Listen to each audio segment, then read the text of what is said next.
In 1935, 4 years after James Whale's Frankenstein shocked audiences around the world, the director came up with a sequel, Bride of Frankenstein. The opening scene took place in a Georgian living room where Mary Wollstonecraft Shelley, author of Frankenstein, a modern Prometheus, succumbs to the demands of her husband Percy and Lord Byron to provide them with a sequel. Mary was played by the formidable Elsa Lanchester, who also took the role of the eponymous bride, who proves so shocking to the unfortunate monster that he goes on another rampage. Lanchester was, as far as I know, the first actor to portray Mary Shelley on screen, but she was followed in 1986 by Natasha Richardson, who played the author in Ken Russell's Gothic, and now by Elle Fanning in a new film titled simply Mary Shelley. We first encounter 16-year-old Mary as the daughter of a struggling London bookshop proprietor named William Godwin, Stephen Delane.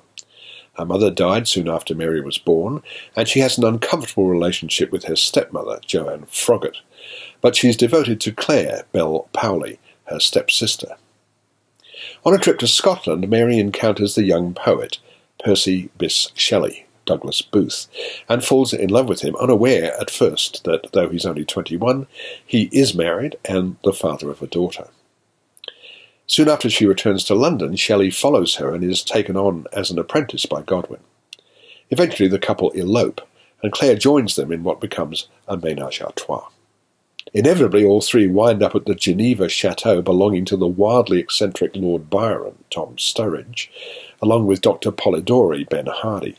It's during one of these sessions that Byron challenges his guests to write a ghost story, and Mary, now aged 18 and thoroughly disillusioned by the monstrous men in her life, writes the book that would make her famous for generations to come. Writing the book was one thing. Getting it published under her own name at the time when women writers were strongly discouraged proved to be something else entirely. Curious subject matter for a young lady.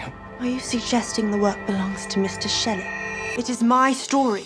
Mary must have been a remarkable young woman, willing to overthrow the social customs and mores of the time, to live in sin with her married lover, and though always living on the edge of poverty, to travel and hold her own with some of the most celebrated men of the era. One of the fascinating things about this film is that it was directed by a Saudi woman, Haifa Al-Mansur, who in 2012 made Wajda, which was the first feature film ever made in Saudi Arabia. And Al-Mansur, who studied film in Australia, is clearly a remarkable woman as well. Though the film lacks a sense of just how much of a trailblazer Mary really was, it's generally pretty impressive, and Fanning, an American, gets her English accent pretty right.